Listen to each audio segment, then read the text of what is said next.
ተናስተልን ሙሉጌታ እንደምን አለ መሳይ የተለያዩ መረጃዎችን ይዘን ባንዳንዶቹ ላይ ሰፋ አድርገን የምንመለከትበት መርሃ ግብር ነው። አንድ አዝናኝ ቪዲዮ ዝግጅታችንን ጀምርና ወደ መረጃዎቹ እንመጣለን። እስቲ ይሄን ቪዲዮ እንከታተለው።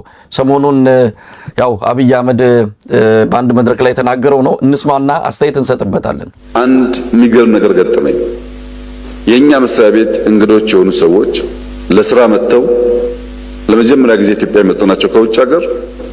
ቀን ተዘዋውሮ ሪቨርሳይድ የከተማ ኮሪደር አይተው በኢትዮጵያ ተደንቀው እንዴት የምታምር ሀገር ናት ብለው ማታ ላይ ከሀያት ሆቴል ወጥተው ወክ ሲያደርጉ ሁለት ሶስት ሰዎች በጋራ ሄደው ሞባይላቸውን ይሰርቁባቸዋል። ቀኑን ሙሉ ሲያደንቁ ሲያመሰግኑ ነበር የዋሉት ልጆቹ። ማታ 4 ሰዓት ገደማ ሞባይል ተወሰደባቸው። 4 ሰዓት ከ5 4 ሰዓት ከ10 ለአዲስ አበባ ፖሊስ ተደወለላቸው። ብታምኑም ባታምኑም 9 ሰዓት ከ5 ሰዓት በኋላ 9 ሰዓት ላይ አንኳኩቶ የአዲስ አበባ ፖሊስ ሞባይላቸው መለሰላቸው።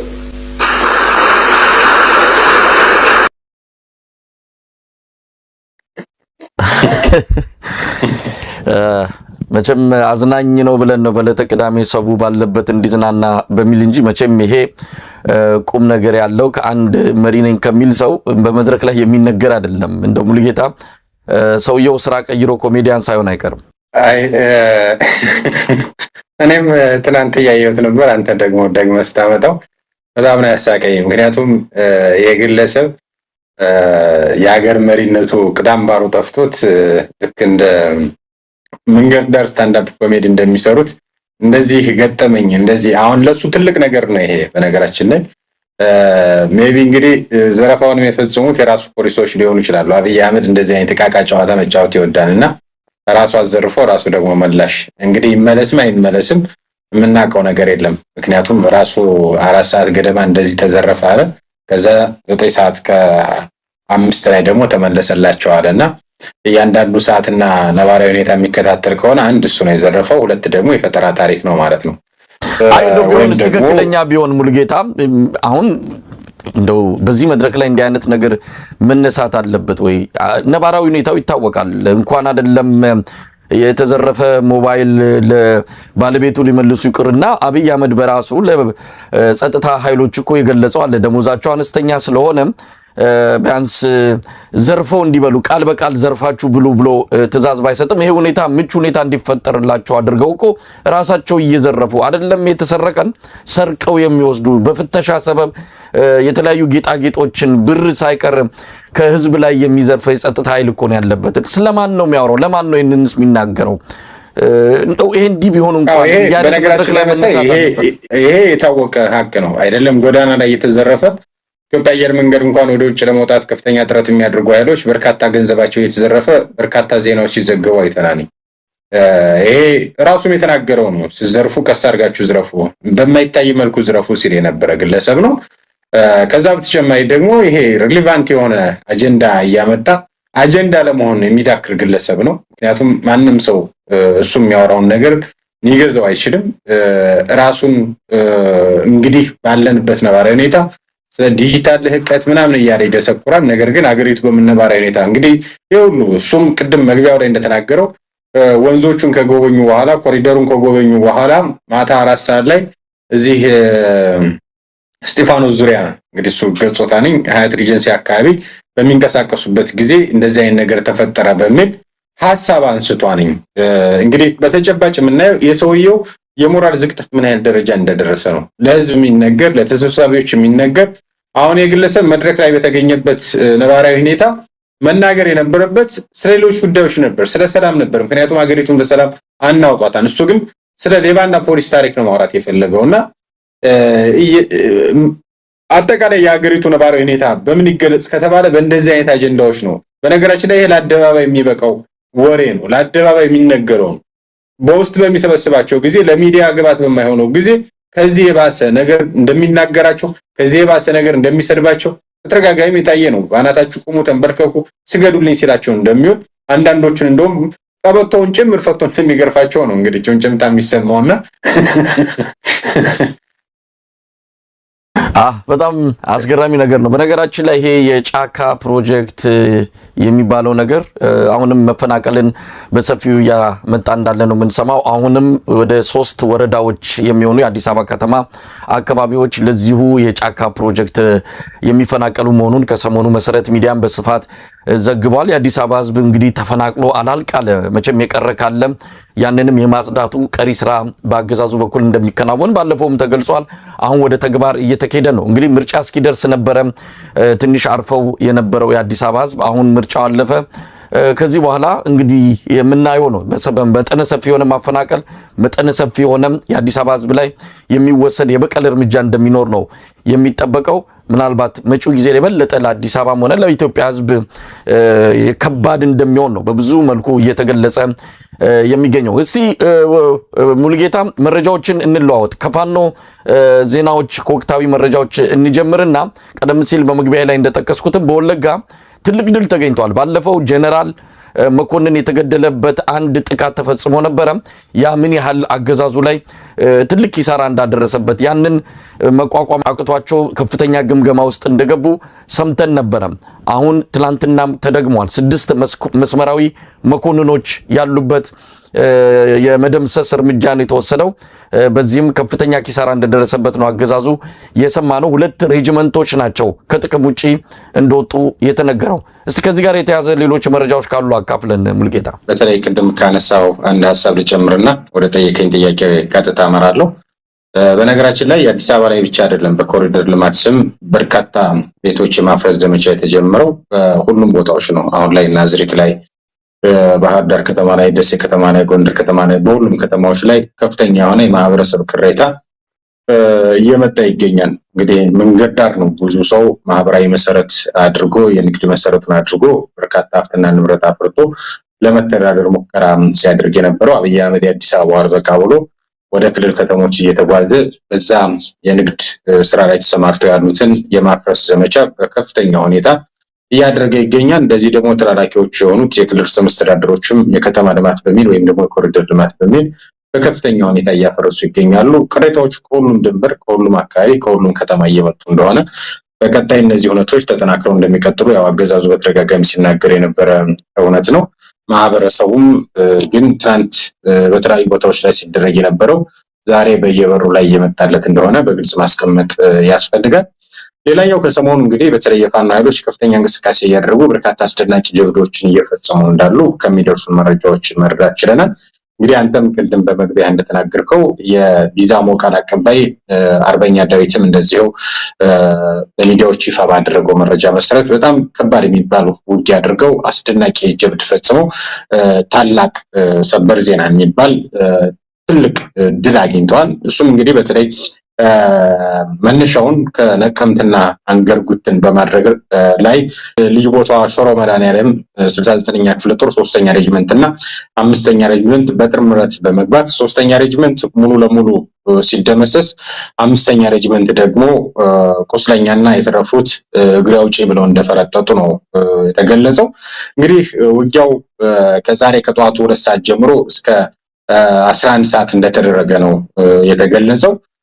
በተለይ በዚህ ከባድ ውጊያ ከባድ የሚባል መሳሪያ ማርከዋን፣ 1 ዲሽቃ፣ 4 ብሬን እንደዚሁ ማርከዋን፣ 2 ስናይፐር ማርከዋን፣ 120 ክላሽንኮቭ መሳሪያ ተማርከዋን፣ 43 እግረኛ ሰራዊት አባላት ተማርከዋን፣ 1000 ዲሽቃ ተተኳሽ፣ 3000 ብሬን ተተኳሽ፣ ብዛት ያለው የክላሽ ተተኳሽ እንዲሁም ከተለያዩ ወታደራዊ ሻንጣዎች ቁሳቁሶች የተማረኩ ሲሆን ኢንተርኔት መዘጋቱን ተከትሎ የተገኙ ድሎችን በፎቶና በቪዲዮ ማስረጃ ማድረስ አልቻልንም እንጂ ሁሉም መረጃ በእጃችን ላይ ይገኛል በሚል አገዛዙ እንግዲህ ሊያስተባብለው የማይችል ድል ነው የተገኘው።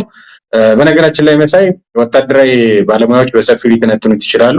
1 ዲሽቃ፣ 2 ብሬን፣ 2 ስናይፐር፣ 120 ክላሽ መማረክ ማለት ሙሉ ለሙሉ አንድ ክፍለ ጦር 69ኛ ክፍለ ጦር እንግዲህ አብይ አህመድ ክፍለ ጦሮች ተበታትነው በየቀበሌው ትናንት ማህበረሰቡን ጠብቅ እንጂ የሚል ጥያቄ ሲቀርብለት የኔ መከላከያ ሰራዊት እኮ ሚኒሻ አይደለም፣ ስለዚህ በየሰፈሩ ተደራጅተን ራስክን ጠብቅ ብሎ ምላሽ መስጠቱን እናስታውሳለን። ዛሬ ላይ ግን የእሱን ስልጣን ለመጠበቅ ሲባል በየቀበሌው የበተነው የመከላከያ ሰራዊት እንደ ሚኒሻ እየተለቀመ የውሻ ሞት እየሞተ ያለበት ነባራዊ ሁኔታ ነው ያለው። ይሄ እንግዲህ በወለጋ ቀጠና ያለው ነው። ወለጋ ቀጠና ላይ እንግዲህ በዚህ አንድ ወር ውስጥ እንኳን ተከታታይ የሆኑ ውጊያዎች፣ ተከታታይ የሆኑ የአደረጃጀት ስራዎች ሲሰሩ ነበረ። እዚህ በፊት እንግዲህ አሁንም ያላለቀ ነገር አለ። የአማራ ፋኖ በወለጋና የአማራ ፋኖ ቢዛሞ እዝ ተብሎ ሲጠራ የነበረው ወደ አንድ የመጡበት ዜናዎች ተሰምተዋል። ከዛ በተጨማሪ ይህን አደረጃጀት ከጨረሱ በኋላ ትልቅ የሚባል ድል ነው ያስመዘገቡት። እንግዲህ አንገር ጉተን በተደጋጋሚ የአማራ ተወላጆች ግድያ ሲፈጸምበት የነበረ ቦታ ነው። ዛሬ ራሳቸውን ተደራጅተው በመከላከል የአብይ አህመድን አገዛዝ እያበረከቡ ያሉበት ነባራዊ ሁኔታ ነው የተፈጠረው። በነገራችን ላይ ይሄ የወለጋ ነባራዊ ሁኔታ ለሌሎች አካባቢዎች ትልቅ ምሳሌ መሆን የሚችል ነው ብዬ አምናለሁ። አንደኛ በአርሲ ተከታታይ የሆነ ግድያ ነው ባለፉት 3 ዓመታትና 4 ዓመታት በተለየ ሁኔታ እያየን ያለ ነው። ወለጋ ከዛ በፊት ነበር። አሁን ወለጋ ላይ ተገደልን የሚል ተሳደድን የሚል ቤታችን ተቃጠለ የሚል ሰው አሰማም። አብይ አህመድ ይህን ለማድረግ ከፍተኛ ሙከራ ያደርጋል። ነገር ግን ይሄ ገዳይ ቡድን ከመድረሱ በፊት ቀድመው ድባቅ እየመቱት የአብይ አህመድን አገዛዝ እያስቆሙት ያለበት ነባራዊ ሁኔታ አለ። ኢትዮጵያ ውስጥ ራስ ተደራጅተህ ራስ ታጥቀህ እስካልተከላከልክ ድረስ መንግስት እንደማይጠብቅህ ትክክለኛ ማሳያ ሆኖ ሊወሰድ የሚችለው ወለጋ ላይ ያለው የፋኖ እንቅስቃሴ እንደሆነ በግልጽ ማስቀመጥ ያስፈልጋል። በበቀደም ስንነጋገርበት የነበረው የዶክተሩን ጽሁፍ ዶክተር ተመስገን ጽሁፍ አንስተን ኢትዮጵያ ውስጥ ግድያዎች አርሲ ውስጥ ያሉት ግድያዎች አይቆሙም፣ ስለዚህ ሌላ መፍትሄ ያስፈልጋል በሚል እሳቸውን ጥቆማ ያስቀመጡበት ሁኔታ አለ። አርሲ ላይም ሆነ ሌሎች ቦታዎች ላይ እንደዚህ አይነት ግድያዎች በሚፈጠሩበት ጊዜ ማህበረሰቡ ተደራጅቶና አንድ ላይ ተቀናጅቶ ራሱን ማስከበር እስካልተቻለ ድረስ ራሱን እንደዚህ የብልጽግና ጀነራሎች ማስቆም እስካልቻለ ድረስ ግድያዎቹ ተጧጥፈው እንደሚቀጥሉ አጠቃላይ ከቤተ መንግስት ትዕዛዝ የተሰጣቸው ከፍተኛ ግፍና በደል እንደሚፈጸም ከዚህ በፊትም እንግዲህ የኦሮሞ ፖለቲከኞች እነ ጀዋር መሐመድ ጭምር ያጋለጡት እውነት እንደሆነ በግልጽ ማስቀመጥ ያስፈልጋል።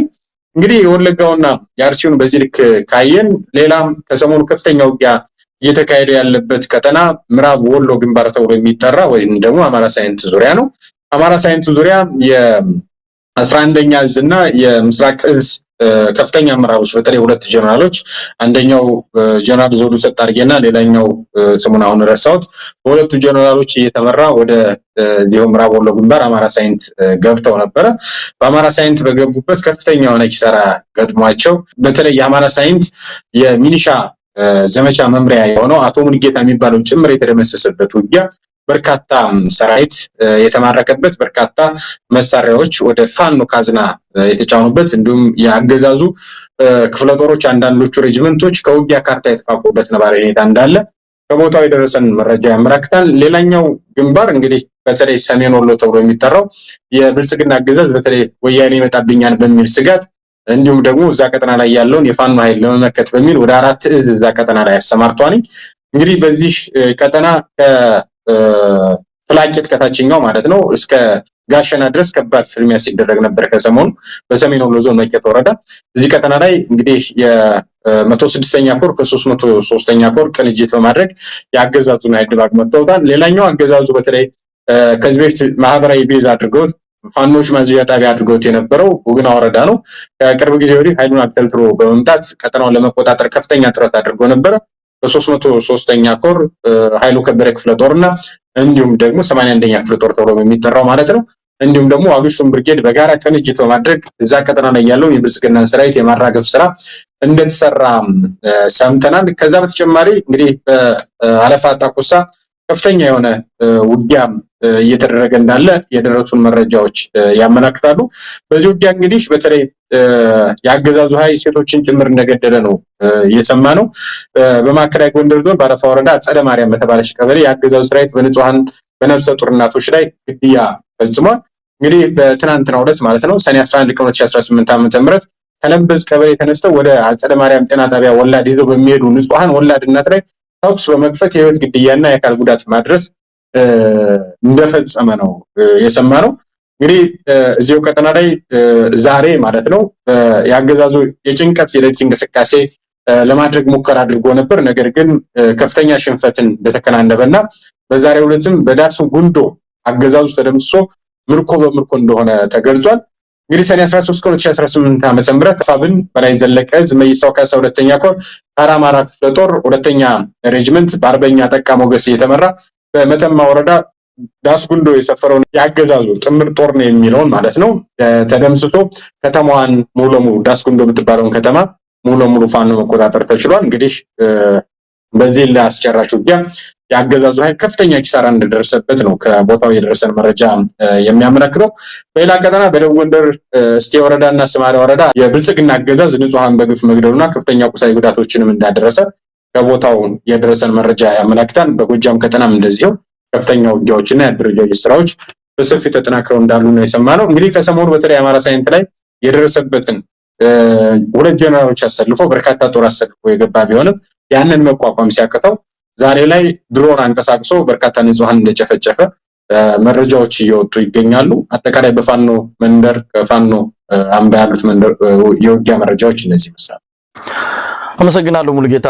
ምናልባት ወለጋን ቀደም ሲል ስታነሳ በወለጋ ቁጭ ብሎ ሞትን ከመጠበቅ በሚል ራሳቸውን አደራጅተው በመከላከል በአሁን ሰዓት በዛ አካባቢ እንደ በፊቱ የሚሰማ ነገር እንደሌለ ጠቅሳል። ምናልባት አሁንም ቤቶች የሚቃጠሉ ንጹሃን የሚገደሉበት ሁኔታ ካለም በበቀል እንደሆነ ልክ እንደ ሰሞኑ አይነት ዱላ ሲቀምስ አገዛዙ ለዛ የበቀል በትሩን የሚያሳርፈው በንጹሃን ላይ እንደሆነ አይተናል። በዚህም በአንዳንድ አካባቢዎች ላይ ይሄው የበቀል በትር ያረፈባቸው ንጹሃን ዜጎች እንዳሉ ነው የሰማነው።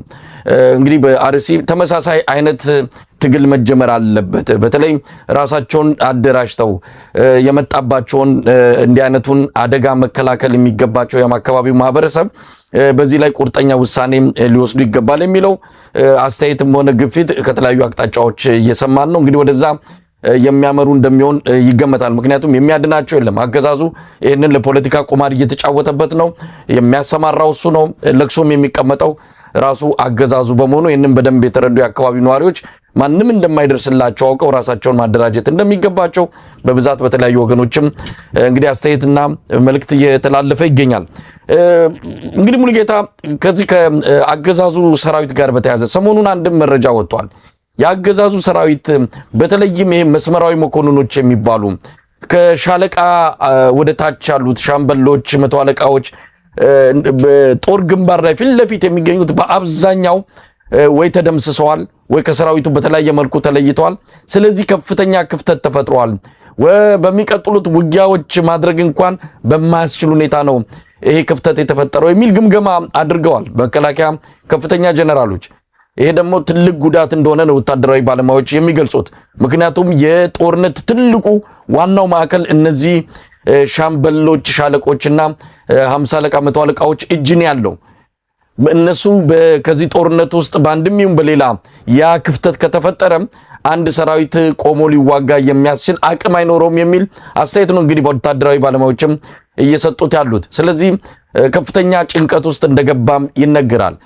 ከሰራዊቱ ጋር በተያያዘ ምንድነው እየተባለ ያለው? ጀነራሎቹ ፖለቲካዊ መፍትሄ ፈልጉለት፣ ከዚህ በኋላ ወደ ጦርነት ከገባን ከመሸነፍ ውጪ አሁን የመጣብንን ኃይል ልንመክት እንኳን አንችልም እያሉ ነው። አብይ አህመድ ግን ወይ ፍንክች ብሏል። ከጦርነት ውጪ እነዚህን ኃይሎች ከማንበርከክ ውጪ ለብልጽግና ጥሩ ነገር የለም፣ ብልጽግና ሊቀጥል የሚችለው እነዚህን ኃይሎች ካጠፋ ብቻ ነው የሚል አቋም ይዞ እንግዲህ በህዝብ ፍጅትና እልቂት ስልጣኑን ለማስቀጠል ነው አብይ አህመድ ውሳኔ ላይ ደርሶ አስገዳጅ በሆነ ሁኔታ ወደ ጦርነት ውስጥ ሊገባ እየተዘጋጀ ያለው። እንደው መረጃዎች ምን ያሳያሉ ሙልጌታ? ከዚህ አንፃር ጥሩ ነጥብ ነው ያነሳው። ከሰሞኑ ይሄን መሰል መረጃዎች በሰፊው እየወጡ ይገኛሉ፣ ለኛም እየደረሰን ይገኛል። ከሰሞኑ የብልጽግና ጀነራሎች ስብሰባ አድርገው እንደነበር መረጃዎች ይፋ ወጥተዋል። በዚህ ሂደትም በተለይ ኦባሳንጆ ወደ መቀሌ ለምን እንደተላከ ከዛ በተጨማሪ ደግሞ ይሄ አገዛዙ ጥምዶ የሚለው ሌሎቹ ደግሞ ትብብር ብለው የሚጠሩት አካሄድ ማለት ነው በተመለከተ በሰፊው አንስተው ተወያይተዋል። አብይ አህመድ ያዘዘውን ነው ኦባሳንጆ ወደ መቀሌ ሄዶ ያደረሰው የሚል። ከዛ በተጨማሪ ግን በተለይ ቀኝ የሚባል አደረጃጀት አለ ከአገዛዙ ውስጥ ሆነ ለሚዲያም ለፋኖ ኃይሎችም መረጃ የምታደርስበት ማለት ነው። ከውስጣችን ሆኖ የሚወረቡረን ከፍተኛ የሆነ ኃይል ቁጥር በዝቷል። ትናንት ከነበረው ቁጥር ዛሬ ላይ በከፍተኛ ሁኔታ ሻቅቧል በሚል ብርሃኑ ጁላ እንዳነሳውም ተገልጿል።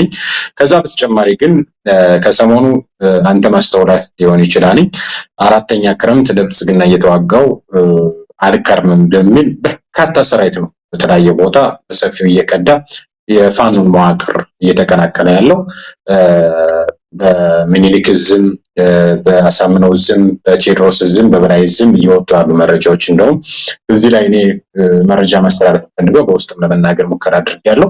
በዚህ 2 ሳምንትና 3 ሳምንት የቀዱትን የብልጽግና ወታደሮች ብዛትን አፋብን እንደ ድርጅት ይፋ ቢያደርግ ማየት ጥቅም እንዳለው ማየት ይቻላልኝና በከፍተኛ ሁኔታ እየቀዱ ያለበት ሁኔታ አለ። ከዛ በተጨማሪ ምድር ኃይል ላይ በተካሄደው ስብሰባ ላይ አንድ የተነሳው ጉዳይ ምንድነው? እኛ እዚህ ሆነን ያዋጋን መምራት አንችልም። ስለዚህ አንዳንድ ጀነራሎች ወደታች ወርዳችሁ ማዋጋት መቻል አለባችሁ በሚል ሐሳብ ቀርቦ ነበር። ያንን ሐሳብ ይዘው ነው ከሰሞኑም የነ ብርጋዴር ጀነራል ዘውዱ ሰጣርጌ ወደ አማራ ሳይንት ግንባር የወረዱት ማለት ነው። ከዛ በተጨማሪ ማህበራዊ ሚዲያ ላይ አድማጭ ተመልካቾቻችንም እንደሚረዱት ህዝቡም እንደሚከታተለው እኛ ለብልጽግና ጀነራሎች ቅንጦት ሆቴል ላይ ተቀምጠው አዲስ አበባ ላይ ተቀምጠው የኮሪደር ልማት ላይ ተቀምጠው የሆነ ፓርክ ላይ ተቀምጠው የሚያዙት ጦርነት የለም፣ መዋጋት ካለበት እኩል እንደኛ ወርዶ ይዋጋ የሚል ከፍተኛ ቅሬታ እየመጣ ነው።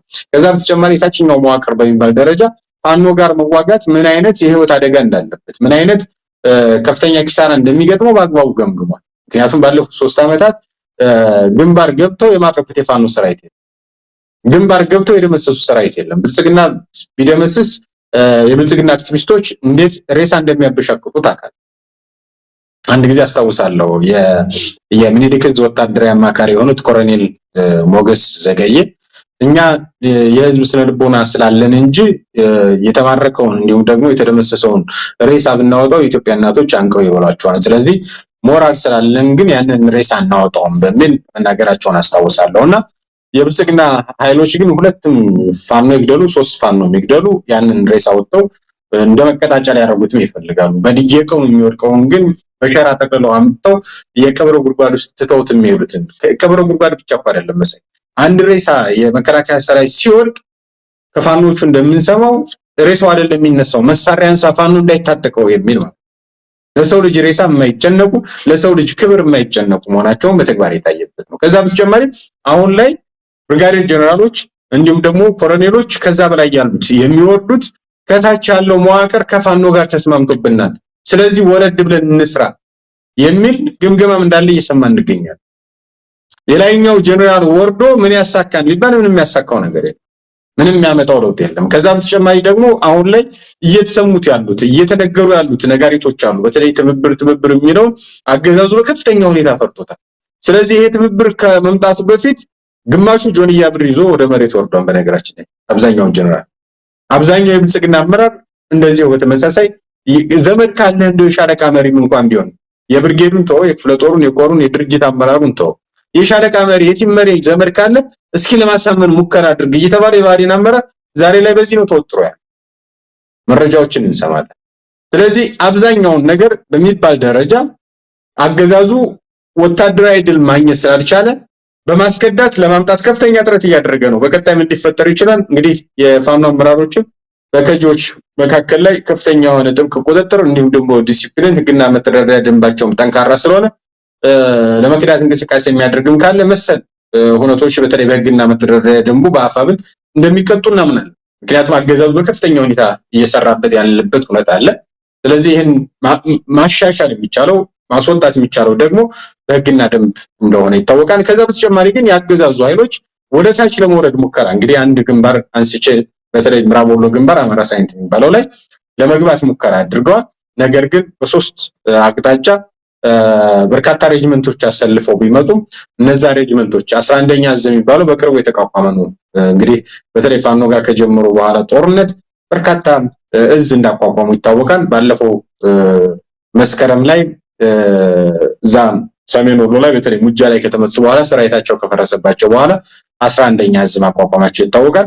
11ኛ እዝን ሐራ ላይ ካቋቋሙ በኋላ እዛው ሰሜን ወሎ ላይ ለመንከራወስ ሙከራ ቢያደርጉ የሚታይ ለውጥ ማምጣታቸውም ስለዚህ እስኪ ምዕራብ ወሎ ግንባር ላይ እንሞክረው ከዛ በኋላ ደግሞ ወደ ሌሎች ቀጠናዎች እንሻገራለን በሚል ሙከራ ተደርጎ ነበር። ያንም እየከሸፈ ያለበትና የብልጽግና ኃይሎች ኮሎኔል የሚያሰልፍ ብርጋዴር ጀነራል የሚያሰልፍ ጀነራል የሚያሰልፍ ፊልድ ማርሻል ተብዬው ፊልድ ወርዶ የማያውቀውም ብርሃኑ ጁላ የሚወርድ ማምጣት የሚችሉት ለውጥ እንደሌለ ግን በግልጽ ማስቀመጥ ያስፈልጋል። ምክንያቱም እነዚህን ስንናገር ዝም ብለን የምናብ ወሬ አይደለም የምናወራው። ባለፉት ዓመታት በየቀኑ የሚባለውን መረጃ ስንከታተል የነበረና በየዕለቱ የሚደረጉትን መረጃዎች መዝግበን ያዝን ስለሆነ